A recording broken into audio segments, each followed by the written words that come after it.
Hello, computer. Usually the first one on here is somebody on the internet, and I don't know who it is because they can't show their name or anything. Formerly Tubbs. Big A 614. We're taking a close look at some airplanes. If you want to invite in some followers, you're more than welcome.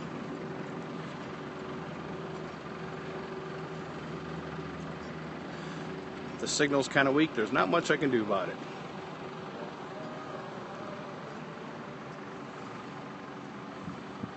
Well, let me see. I'm here with a guide too, so he knows what I'm.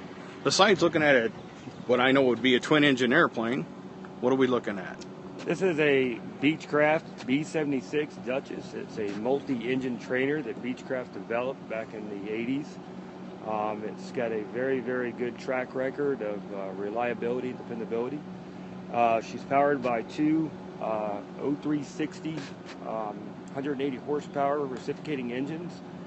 One of the engines is actually a counter-rotating engine, which makes single-engine training a great tool, a lot easier to fly, and a lot more forgiving when the aircraft is in a training environment. I see, and I see that obviously you can carry a few people in this, or? This one carries 4 people on board. She carries approximately 103 gallons of fuel. Her useful load for fuel will be about 100 gallons. She can go from here to Georgia and back, and without ever stopping for fuel. Well, that's pretty cool. She can stay abroad. Probably maximum time would be about, I'd say, 5.5 hours before you'd want to be getting close to land. This is another one, just another paint scheme to her. Same makeup, same model. What we'll do is we'll go up and I'll open the door, and that way you'll be able to see inside. We're going to take a look in the cockpit of this one, guys. Appreciate you taking a few minutes out of your day and stopping in. Sorry if the signal's kind of crappy. There's not much I can do about it. And I guess to actually get up in there, you literally have to go on the wing. It's not like you can detach the wing and go in there. Nope, you'd actually step up on the wing. Basically, that's a little aftermarket advanced panel there from what it used to basically be. Most people used to steam gauges. I got a person ask me, Astros asked me, how many miles per gallon? It all depends on how much the pilot leans the aircraft back. He can fly it burning more fuel, how fast he wants to go. The slower you go, of course, the less fuel you'll burn. So this one here, about, say we had a full tank of gas, about how far could we get from, say, we're in Fort Pierce, Florida, safely? You would safely, easily, I can get you all the way up to, let's say, Savannah, Georgia, maybe even South Carolina with no problems at all. Wow, that's pretty cool. Nice to have you stop in too, Aaron. And of course, I know this one has twin engines too, and it obviously can carry people. I don't know a lot about airplanes, guys, but at least we have somebody along with us who does. Appreciate the hearts. What else we got?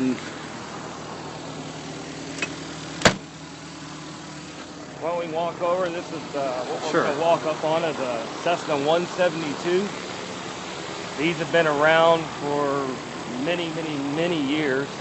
This is one of the first original flight training aircraft. Thanks, Jen. The design is a very, very basic design. For most of your new beginners learning how to fly, you'll actually get in one of these. She has a 0320 D3G Lycoming engine. There are different mods for rated horsepower. These are just standard, stock horsepower to them. These aircraft basically will hold 4 people total. They hold about 40 gallons. Some of them have long-range tanks. None of the fleet here that I have those. Got a question. Ask if you have a BW certified for each model plane. I didn't catch all the rest of that. So sorry, Astro. If you want to ask that again, I'll ask him. Sorry. I'm getting a little glare back too. But unlike the twins, these are all fixed pitch propellers. Some of the propellers are variable pitch, meaning they can pitch. That's great for the question for the fuel economy. When you have a variable pitch prop, you can fly at a higher altitude and use a lot less power and keep and maintain the airspeed up. The fixed pitch, you're pretty much restricted to, she does what she can do. She'll fly approximately 80 to 90 miles. Do you have to be a certified for each brand of airplane? No, once you get your private pilot's license, you are type rated for all aircraft. Normally, there's a stipulation inside of it. Anything under a gross weight. If you have a private pilot single engine, you're only allowed to fly the single engine aircraft. If you have a multi-engine, you can do multi and a single. But you do have to get type rated whenever you go outside the norm. Right, and if it was like a commercial airplane, do you have to have a special license for? Yes. Right. Yes, in order for like when you guys go on the big jumbo jet airlines, the person on board has what's called an air transport license. He basically has an ATP, and that's pretty much one of the highest ratings as a pilot you get to. Now we're at an air college. What's the name of this college we're at? You're at Aviator College of Science and Technology. We're located out of Fort Pierce, Florida. We have about 38 aircraft in our fleet, and we bring people from zero-time flying all the way up to their ATP and get them jobs with the airlines. That's pretty cool. That's pretty cool. I appreciate the hearts, guys. I appreciate you coming in and checking us out. I did arrange this, so trying to explain to some people what the heck Periscope is and what I'm doing. At least gives us an opportunity to look close up at some of these smaller aircraft.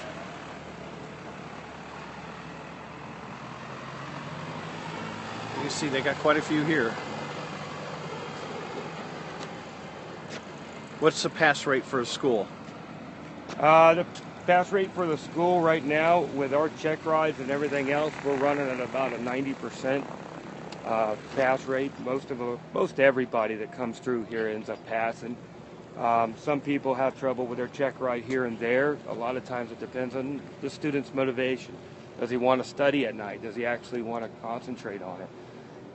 It is something that when you get into it, you need to study for it. You need to listen to the instructors, follow the instructions, and put your heart into it. The guys that don't are the guys that usually take a lot longer to get their private pilot's license. Here at the school, we push to try to get you through as quick as possible, get your hours, get you done, and get you out and get the other guys in so they can come in.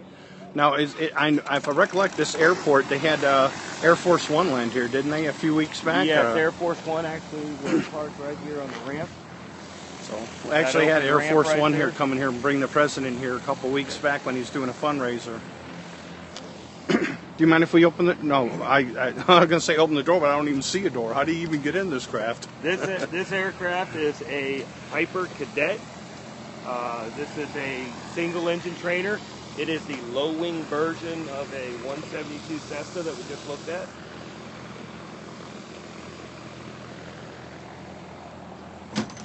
Pretty neat, guys. It ain't often you get this close to these kind of airplanes. And I've heard of Piper because there's a Piper down here in our area, Piper aircraft. I wish I had Zoom, guys, but we can take a look in there anyway.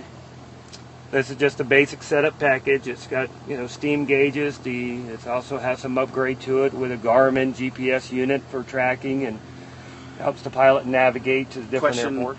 How quickly does someone get into the air once they enrolled in the school? Usually it all depends. They go through their ground training first, and it just all depends on how quickly they go through all their courses. Whether or not we also offer English for a lot of our foreign students. Sometimes they need to go to the English program first, then they'll come through and go to the regular ground school. Cool. That's pretty cool. I've had a lot of students that come in here. We have a 2-year program for the professional pilot. I got a lot of guys that come in, they do their 2 years, they leave with their hours, and they already have a job with either U.S. Airways, Delta Connect. A lot of the carriers will pick us up, and we'll use a lot of the carriers too. All right. Excellent. Well, guys, I hope you enjoyed this tour. This gentleman, Chris, is a mechanic here and was kind enough to show me around. I told him I wouldn't take a lot of his time. So I hope you enjoyed this. I'm going to save it, trim it down a little bit, and put it on my YouTube channel. So if you didn't see it here, you can always search Love Docs Hey Ken on YouTube. And I'll put in there something about title that we look some close at some aircraft. And I really appreciate your guys' time, your follows, and your hearts, and your support. Pretty cool. And that's Chris. Thank you, Chris. And that's where we're heading back into the Air College here. So thank you, guys. Appreciate you stopping in.